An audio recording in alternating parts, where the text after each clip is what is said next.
everyone. We're gonna watch some cooking videos and we're gonna drink some beer. We always like to drink beer. I'll give everyone a couple of minutes to come on in. And yeah, we'll start with our first video, a traditional minced beef goulash. Now, goulash actually in its traditional form doesn't have minced beef. It's closer to like a fucking like a stew or like a soup almost. But well, we'll see what this is. When I grew up, goulash was literally, I suppose, maybe beef and mac or beefaroni, or the way I learned it was essentially spaghetti with macaroni instead of spaghetti.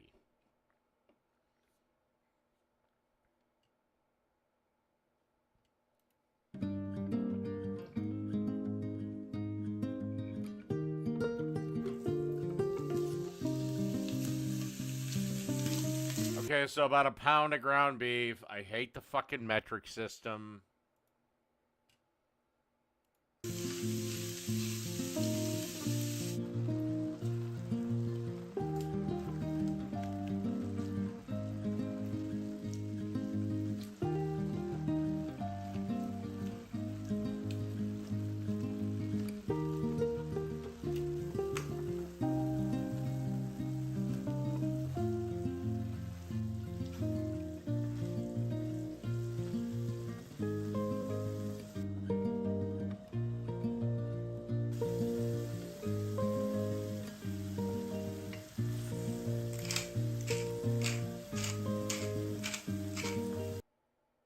Are we sure that's ground beef? That looks weird for ground beef. Like, normally they don't stay in this cylindrical shape. Normally they congeal and kind of form into little balls.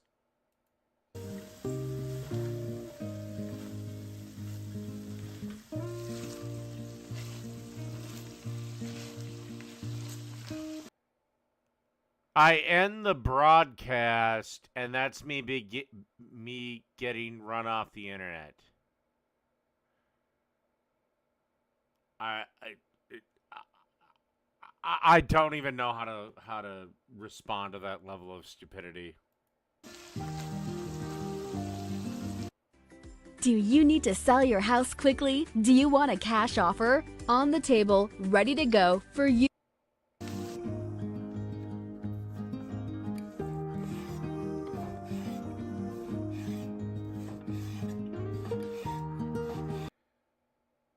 I ended the broadcast. I needed to do other shit. What, should I broadcast forever? I do have to sleep at some point, you dumb bitch.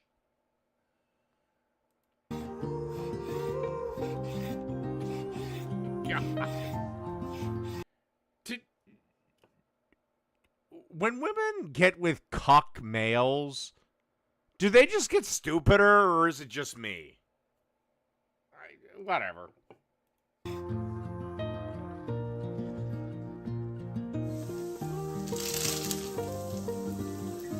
Yeah, this beef is weird. I've cooked a lot of fucking beef and never had the final product look like this.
that dude just eat the rest of the onion?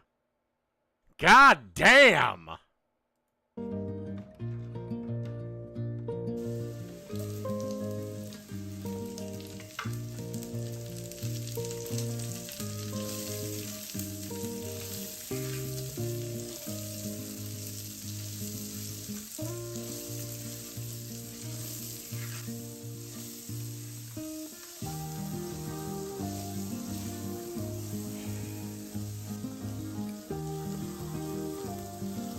What the hell is this music? Jesus Christ. You need something epic!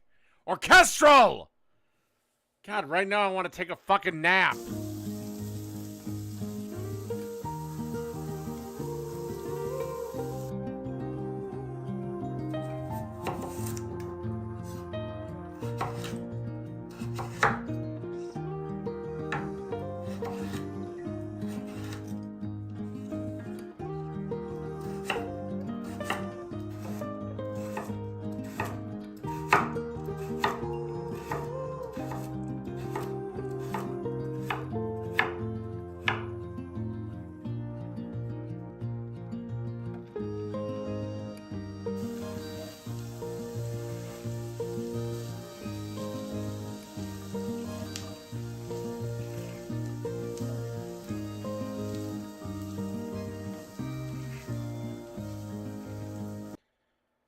I don't know, Sarah, do you just have a humiliation fetish for him?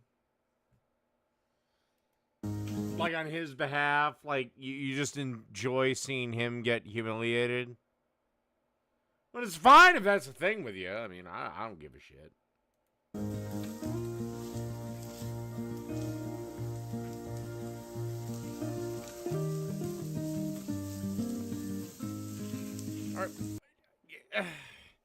All right, already now I'm starting to have problems with this recipe because he put the carrots in way after the onions, and onions take far less time to cook and caramelize and all that shit than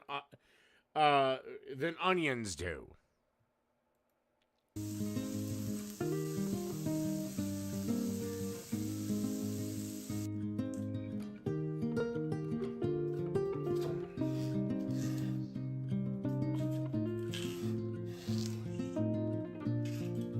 Was that vegan meat? Like, was that Beyond Meat and I just missed it? Because this seems like a very vegan thing to do.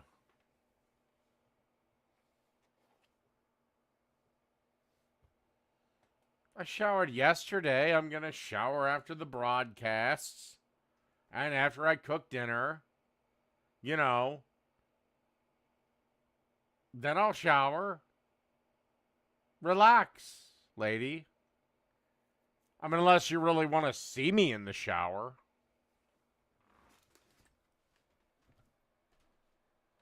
But I warn you, my dick is not that impressive. I get just by.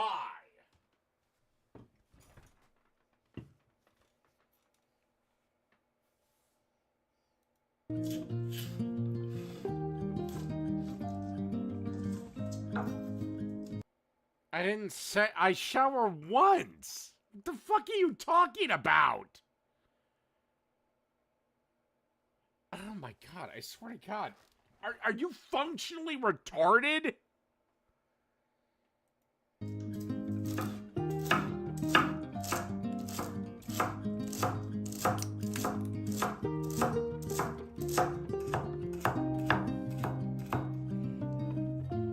I expect a rating of adequate and nothing more.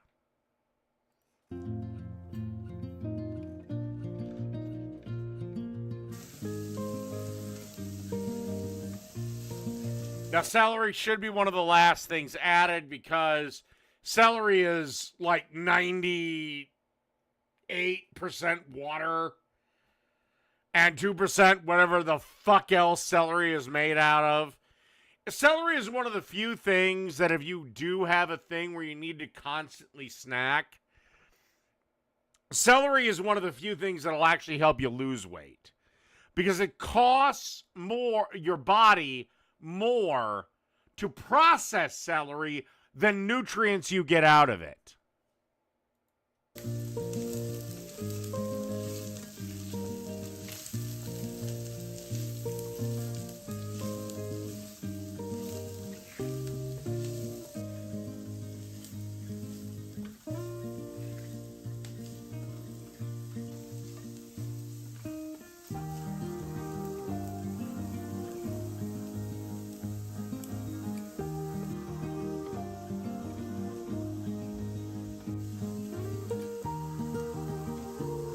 Okay, so we have some kosher salt.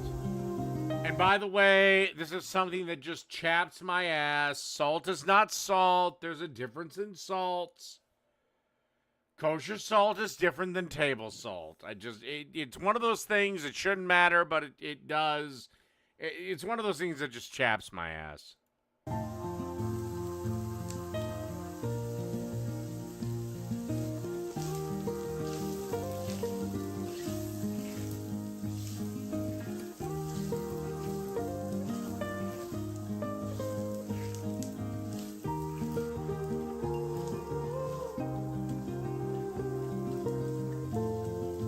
Oh, yeah, you mean faggots and peas.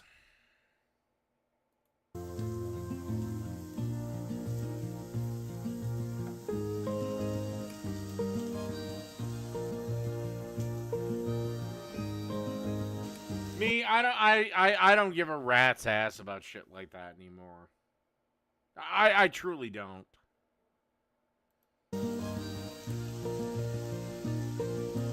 And if you want to know why, I've never once used the word faggot to demean a gay person. To me, it just means asshole. And to the vast, vast, vast majority of people, that's what it means. At least in America. To somebody across the pond, it means meatballs. I'm not sure how it got that way, but it did.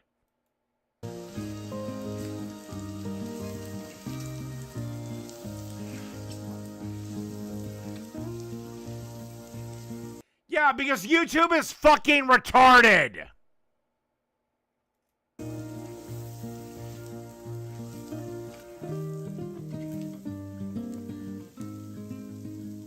Okay, name me one gay person that I have derided or degraded with that word. You won't find one.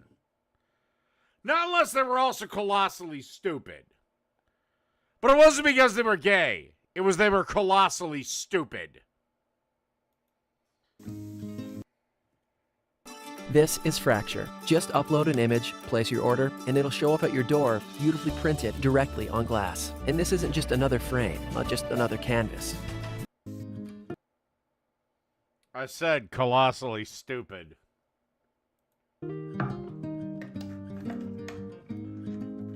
Okay, but cutie, you're a straight male. You've never once been called that by any of your friends? Really?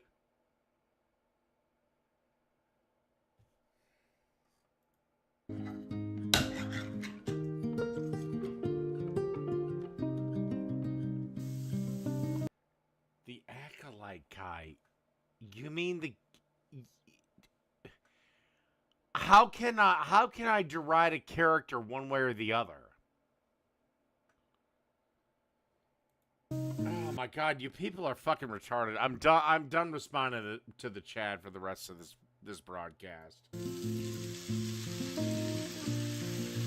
Mike from the Humanist Report. A, he is incredibly stupid. And that's what I was going for. As for him being gay, I don't give a sauteed rat's ass. In fact, I defend it. I do believe that Mike from the Humanist Report should be able to get married and have the same rights and privileges of a husband and wife couple.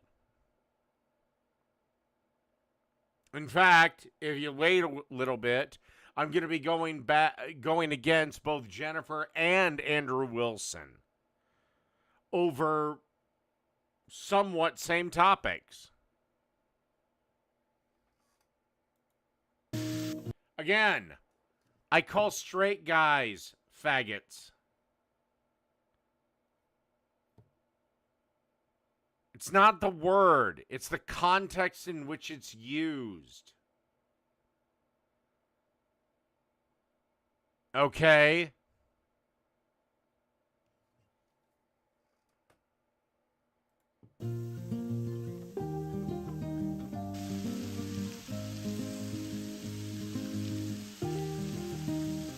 It doesn't mean stupid. It means like just asshole, dumbass, dipshit. Something to be used in that context. Okay? And by the way, it used to be just fucking fine. But then apparently, I don't know, everybody got sensitive again. Because they knew they were losing the culture war.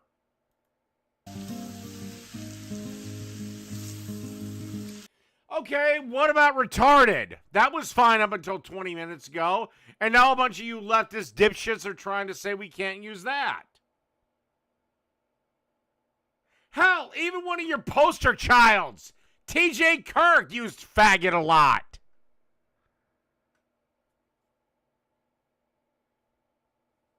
Now he won't. Why not? It's a word. And here's the real sad truth of the matter. Oh, God, I keep getting political on this channel. All right. This is the last thing I'm going to say that's politically charged for all time. It is a word. Sticks and stones may break my bones, but you'll always offend a leftist. Words do not hurt.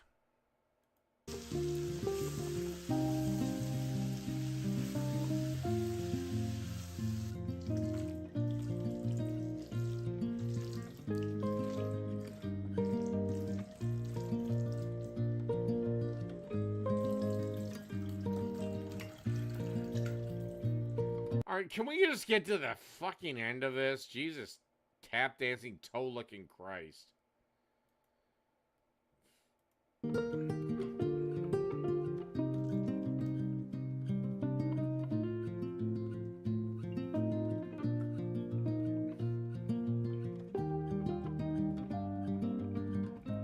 It looks like chili.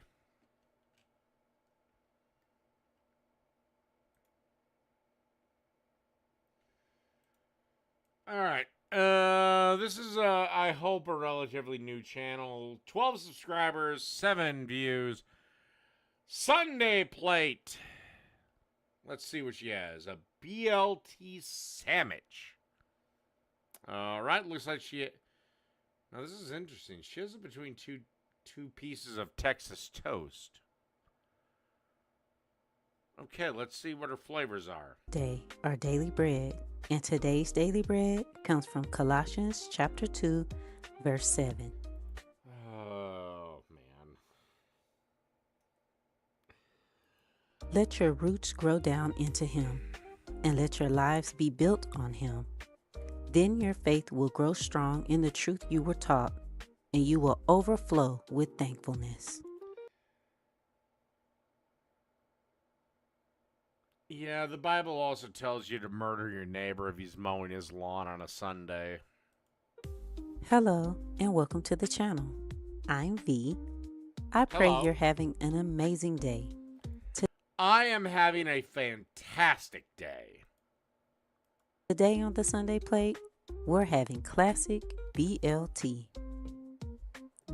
But my only thing so far is the Texas toast. I'm worrying that's too much bread for a BLT. That's just me. I don't know what you did to the bread.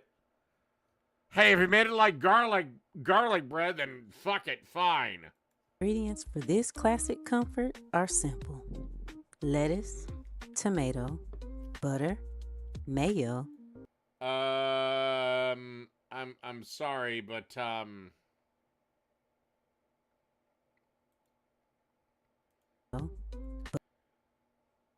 Blue Bonnet is margarine, sweetheart.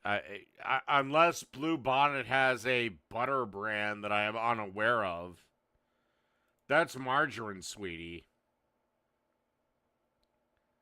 Butter, mayo, Texas. And Miracle Whip is not mayonnaise. Miracle Whip is a recipe. Mayonnaise is mayonnaise. Again, I might be splitting fucking hairs with you here, sweetie, but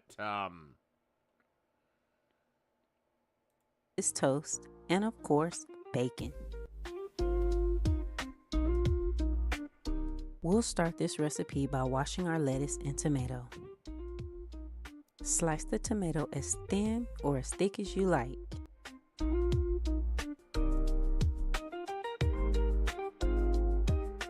Set those aside while you prepare your bacon. Now, some people like to prepare their bacon on top of the stove, but I prefer to bake mine. It's easy, less oh, thank God, yes. mess, and produces a crispier bacon. I've placed a piece of parchment paper on a baking sheet for quick, easy cleanup. Bake the bacon at 400 degrees for about 25 minutes. Well, considering how much it's overlapping, you probably still have cleanup duty. If you want to save yourself that, cut the bacon pack in half and then arrange the things. While your bacon is in the oven, you want to prepare your toast. Melt the butter on a hot griddle, making sure to coat each piece front and back evenly. That's margarine. I can tell.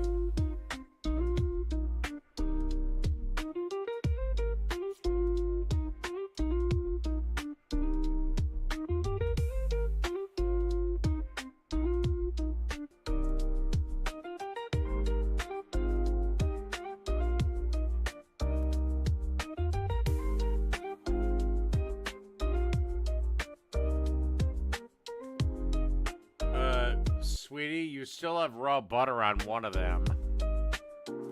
Okay, you're gonna retoast them.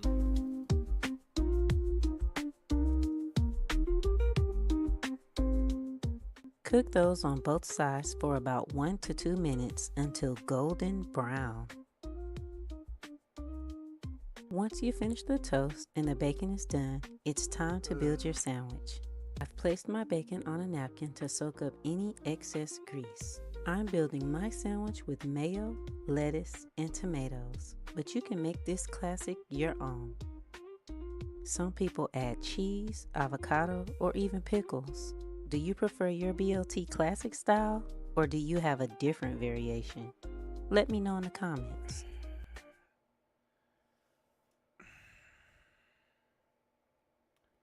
Already, I know you snap the bacon in half.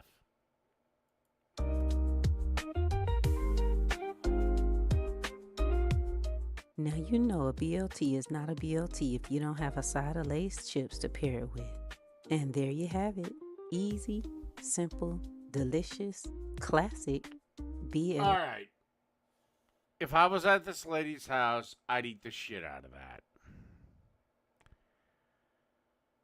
That being said, there's a little bit there's some room for improvement. I wouldn't have served this with chips. I would have served it with fries, just because I like fries.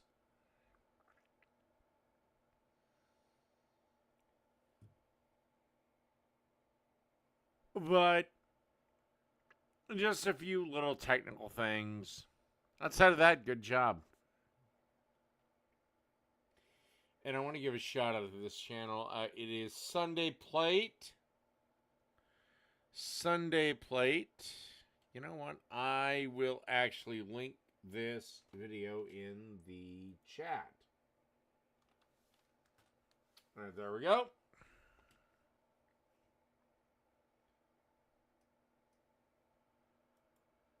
All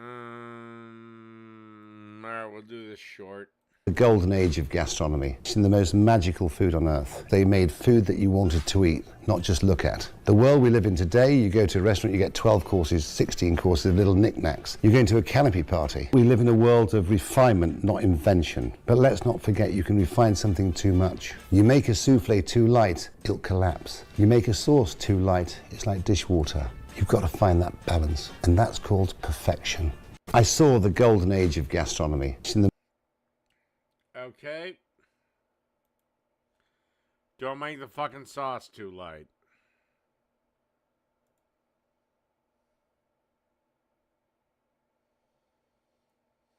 Alright, now we go to mac and cheese. Exceptional variety, endless delight.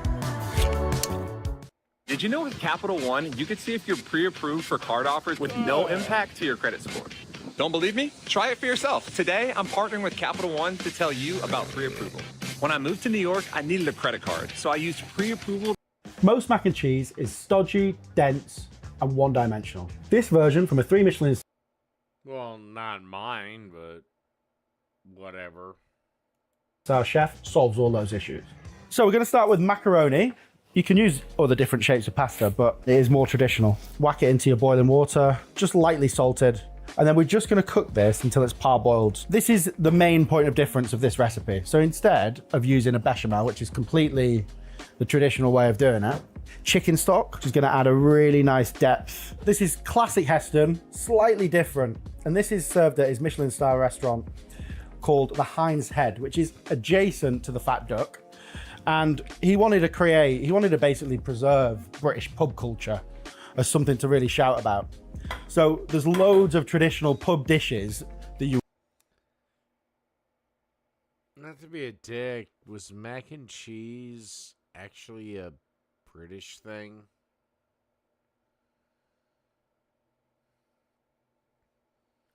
I mean, I know by the 18th century that British people knew about, pasta and shit, because one of the most famous folk tunes we have here in America is Yankee Doodle went to town riding on a pony, stuck a feather in his cap and called it macaroni. That was actually an insult from the British soldiers to us. We took it and ran with it.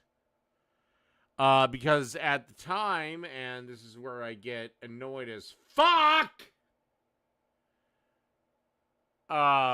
when they say, oh, gay people have been so oppressed and blah blah blah. Yeah, well, one of the things for one of our greatest dishes, mac and cheese, came from this song. And the Macaroni Club was essentially a 18th century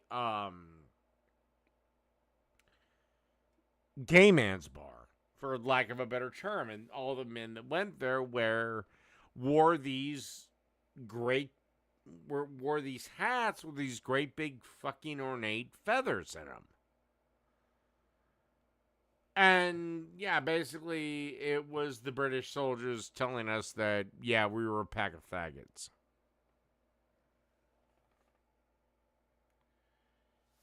Now, I want to be very clear. I didn't deride any gay person currently living. I was talking about people that were alive 200 fucking years ago.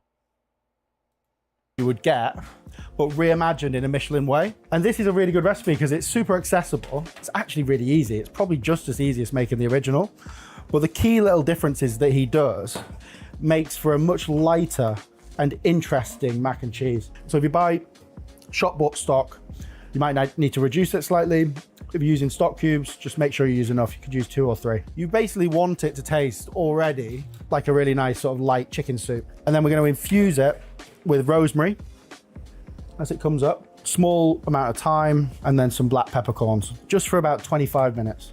Once it comes up to 85 degrees. Sort of combined with the cheese of the Gruyere that we're going to use later, this is going to give it a really beautiful sort of like aromatic sort of finish in the background. Macaroni has only been on the boil for around about 5 minutes. Definitely what would be considered like very al dente. Notice we use a lot of water because we basically want to keep it on a rolling boil when it hits. Right, now pass this off, then add that back into your pan. No need to save any of the pasta water in this recipe. and then just a touch of olive oil. If you don't put the oil in there, as it kind of cools down, the starch in the pasta will stick together. The next stage is to reduce some of our white wine. Any sort of white wine will do. You really want to take the alcohol off it. Continue to reduce it until you have something that's a little bit sweet and a little bit acidic, and that'll help balance out the mac and cheese. The thing this recipe does is you get intensity and depth from the stock. You get a little bit of acidity here. And then, to be quite honest, you get a bit of trash because we're going to use American cheese as well. And it kind of needs to be a little bit trashy, but this is just a more elegant version of any mac and cheese that you'll find on the internet. So thank you very much, Heston. The gift that keeps on giving. Okay, so our wine is reduced probably about by half. I'm just going to keep it going on a slightly lower heat, going with your chicken stock. And this might look a bit strange at this stage, but bear with me. It all makes sense in the end. And what we're sort of looking for here with this stock is a nice bit of sweetness from the wine, tiny touch of acidity, little bit of meatiness from the chicken stock. But ultimately, it's going to be, should be like the perfect vessel to carry that cheese. In terms of cheese, a little bit of Gruyere. So I prefer to use Gruyere than cheddar because you get a bit more meltiness. And what we really want to do with this is just save a little bit back for the end.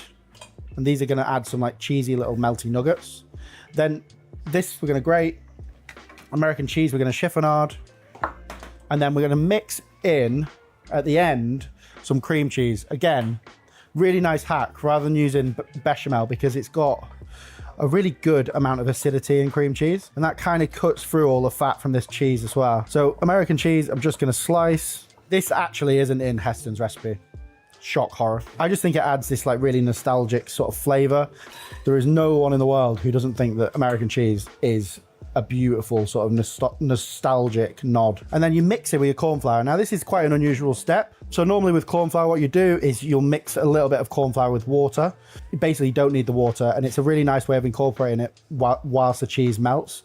So this is going to thicken the sauce. The most important thing of using corn flour is with a bechamel, even a really well-made bechamel, it's still heavy. Every lighter still runs on butane, the same fuel from 50 years ago.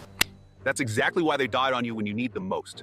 Heavy. So just with corn flour, adding it to sauces, it gives it a more velvety texture. Okay, so our stock is nice and warm. I'm just going to bring it back up to about... Great. No one can actually afford to make this shit. Well, anyway.